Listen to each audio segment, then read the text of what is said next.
Assalamualaikum warahmatullahi wabarakatuh. Innal hamdalillah wassalatu wassalamu ala Rasulillah. Amma ba'du. Jamaah sekalian yang dirahmati Allah Subhanahu wa taala, tidak ada manusia yang terlahir tanpa orang tua. Maka kita sebagai anak punya kewajiban kepada orang tua. Apa itu? Yakni senantiasa berbakti kepada kedua orang tua kita. Allah Subhanahu wa taala menyampaikan, wa qadara rabbuka alla ta'budu illa iyyah wa bil walidaini ihsana. Aku perintahkan engkau untuk senantiasa menyembah Allah Subhanahu wa taala dan kepada kedua orang tua hendaknya kita berbuat baik. Lalu bagaimana kita berbuat baik kepada kedua orang tua kita? Yang pertama, ketika kita berhadapan dengan orang tua, ngobrol dengan orang tua, maka gunakanlah bahasa yang santun, bahasa yang sopan. Yang kedua, tidak boleh kita membentak kedua orang tua kita. Sebab apa? Ketika kita membentak orang tua, maka orang tua hatinya tersakiti. Ketika tersakiti, Allah Subhanahu wa taala murka. Maka rugilah kita ketika Allah ikut murka karena kita membentak kedua orang tua kita.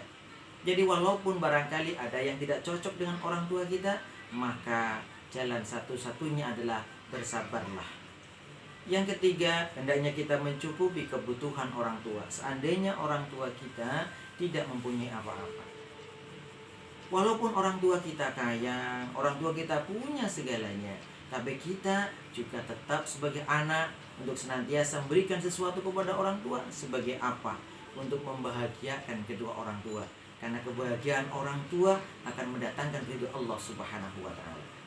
Hadirin yang dirahmati Allah Subhanahu wa taala, berbakti kepada orang tua ketika kita sendiri dan setelah kita menikah itu berbeda. Ketika kita sendiri barangkali sangat gampang. Orang tua butuh duit, kita ada duit, kita langsung kasihkan begitu saja. Tapi ketika kita sudah menikah, ketika orang tua butuh duit, maka ketika kita mau ngasih, barangkali istri kita akan ngomong, "Bang, duit yang kemarin kemana?" Dan seterusnya. Lalu bagaimana setelah kita menikah tapi kita tetap berbakti kepada orang tua?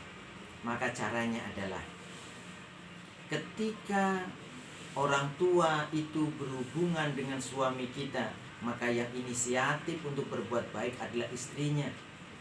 Dan sebaliknya, ketika berhubungan dengan orang tua istri kita, maka yang berinisiatif untuk berbuat baik adalah suaminya.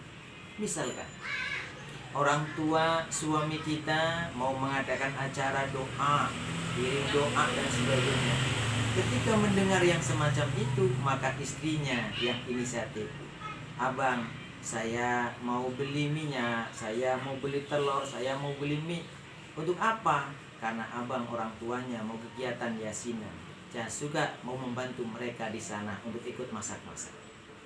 Jadi inisiatif itu dari istrinya ketika berhubungan dengan orang tua suaminya. Dan sebaliknya, ketika yang berhubungan dengan orang tua istrinya, maka yang inisiatif adalah suaminya. Misalkan orang tua istrinya mau datang ke rumah, mau tidur, ikut tidur di rumah, mau main di rumah kita, maka suaminya, "Adik, aku sudah belikan buah, sudah belikan ayam kampung untuk kita sambut orang tua. Biar orang tua kamu betah tinggal bersama kita di sini." Subhanallah, ketika itu kita lakukan bersama-sama, maka tidak ada istilah kita tidak bisa berbakti kepada orang tua setelah kita menikah. Ingat, keridhaan orang tua, keridhaan Allah Subhanahu wa taala tergantung ridhonya orang tua.